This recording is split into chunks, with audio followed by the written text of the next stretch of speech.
الله إلا إذا دعوت إلى التوحيد. Je vais vous partager ce qu'aucun youtubeur n'a jamais partagé avec sa communauté. Et la raison de mon choix, c'est que j'ai la conviction sincère que ça va faire du bien à beaucoup de gens.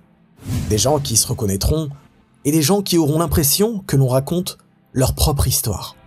Cette histoire, c'est la mienne.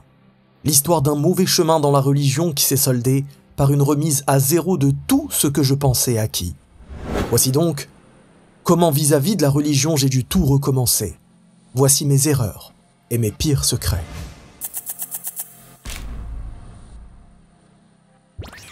Je suis venu au monde en 1987, en région parisienne. C'est dans ce climat que j'ai grandi. Pas question de montrer sa religion, pas question de rater un seul jour d'école. S'intégrer était la priorité de mes parents. S'intégrer, mais pas trop. Il n'était pas question de manger du porc, pas question de fêter Noël, et pas question d'avoir une amoureuse. Vous l'avez compris, les traditions et les valeurs religieuses étaient malgré tout bel et bien là. Ma mère nous a donc appris dès le plus jeune âge la double attestation de foi, à l'âge de 4 ou 5 ans peut-être. Une phrase dans mon cœur qui représentait énormément de choses. Une phrase qui semblait être mon slogan, mon mode d'emploi, et que j'arrivais à comprendre à cet âge-là. Ashhadu an la ilaha illallah wa ashhadu anna Muhammadan Rasulullah. Il n'y a qu'un seul Dieu, c'est Allah, et son prophète est Muhammad. Du moins, c'était la description que j'en avais.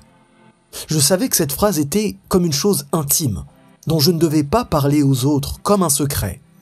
Pas question d'en parler à l'école, ni à qui que ce soit. Ma mère me demandait simplement de réciter cette phrase chaque nuit avant de m'endormir. Rapidement, les croyances se sont insérées dans ma vie et dans mon cœur. Le cœur est telle une boîte qui, si elle n'est pas remplie de choses saines, sera tôt ou tard remplie par des choses malsaines.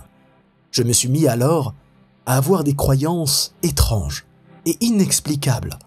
Je ne devais pas marcher sur les dalles de mauvaise couleur car je pensais qu'il m'arriverait quelque chose. Je ne devais pas marcher sur les égouts où un sort pouvait m'être envoyé. Je devais retourner ma langue à l'intérieur de ma bouche pour que le mauvais œil ne m'atteigne pas. Je devais porter une main de Fatma pour qu'aucun malheur ne me touche.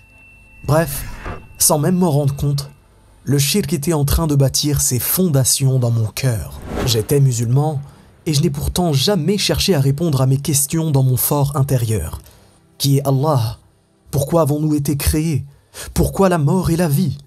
Pourquoi, par peur de me perdre, je préférais oublier ces pensées rapidement et le shirk continuer sa construction dans mon cœur.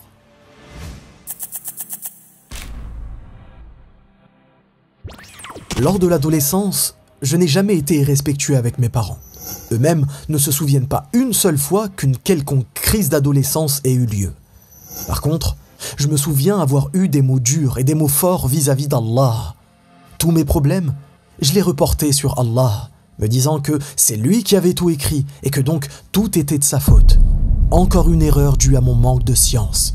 Je pensais à cette période qu'Allah ressemblait à un vieil homme, à la barbe longue blanche. Encore une erreur due à un manque de science. J'ai appris la sourate al-Fatiha en répétant ce que j'entendais de la télé ou de la radio certaines fois.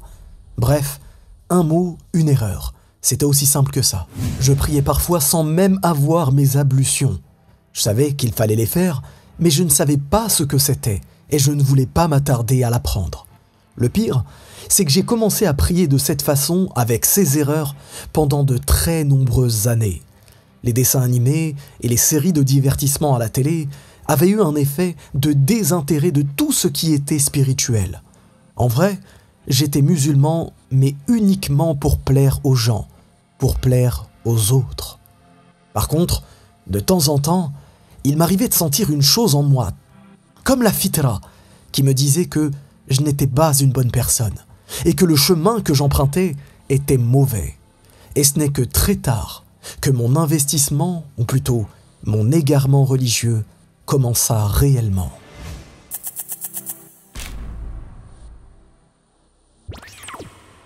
Quand on fait le choix de rattraper le temps perdu en religion, ça peut être très dangereux.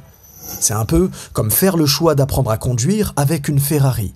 C'est très dangereux et une catastrophe qui coûte cher peut vite arriver. En vrai, c'est simple.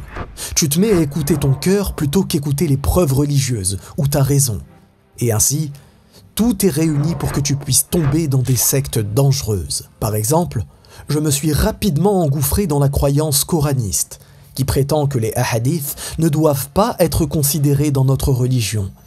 Et si j'avais fait ce choix, je m'en souviens, c'était surtout pour faire croire aux autres qu'ils avaient perdu leur temps et qu'ils étaient dans l'erreur. Tout cela pour prétendre avoir un certain niveau, une certaine croyance, et pour dénigrer les autres.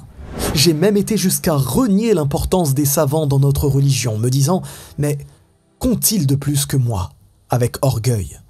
D'autres personnes vont vouloir investir de leur personne en se disant « Je veux aller vite dans la religion, quitte à donner mon corps en sacrifice. » Et ces personnes tombent malheureusement dans le piège des sectes terroristes, qui leur mentent en leur faisant croire qu'ils sont au-dessus des autres grâce à leur motivation et leur investissement.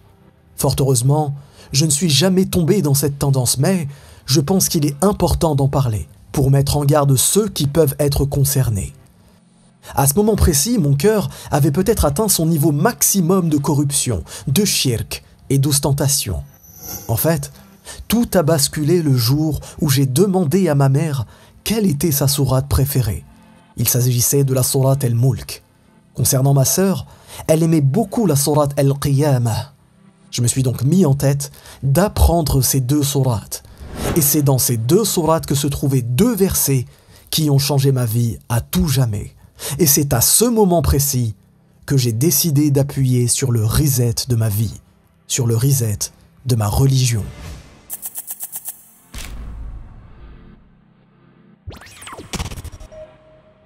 Quels sont ces deux versets qui ont changé ma vie? Eh bien, le premier verset se trouve dans la sourate Al-Qiyamah, à partir du verset 18. Allah nous informe « Quand donc nous le récitons, suit sa récitation au sujet du Coran. » Puis dans le verset suivant, « À nous ensuite incombera son explication. » Oh, subhanallah. Je venais alors de comprendre qu'Allah révélait le Coran à son prophète, puis qu'ensuite, Allah expliquait le sens des versets au prophète en dehors du Coran. J'ai vite compris l'importance des ahadith qudsi, ilahi, rabbani, et j'ai eu pour amour de rechercher la science des hadiths et de leurs règles. Deuxième verset qui a changé ma vie, dans la sourate Al-Mulk, au verset 2, Allah nous informe « Celui qui a créé la mort et la vie, afin de vous éprouver et de savoir qui d'entre vous est le meilleur en œuvre, et c'est lui le puissant et le pardonneur. » Allahu Akbar. En une seule phrase, je venais de comprendre pour quelle raison Allah avait créé la mort et la vie. J'ai donc eu envie de savoir pourquoi Allah nous avait créés. Et j'ai pu enfin répondre à cette question par le verset de la sourate Al-Dhariyat au verset 56. Et je n'ai créé les djinns et les hommes que pour qu'ils m'adorent, dans le sens pour qu'ils m'unifient. Et c'est là qu'a commencé mon amour pour le tawhid. Cette science dont on recherche les fruits jusqu'à sa mort. Cette science fondamentale et importante. Cette science qui m'a poussé à ouvrir une chaîne sur l'islam et appelé en cette voie après m'être si longtemps égaré.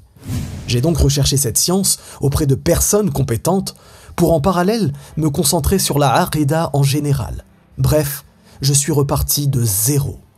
Je me suis mis à lire le Coran, puis à le relire, à redécouvrir de nouvelles choses à chaque nouvelle lecture, puis en parallèle, je recherchais la science du fiqh, les ablutions, la purification, l'aumône, le commerce, etc.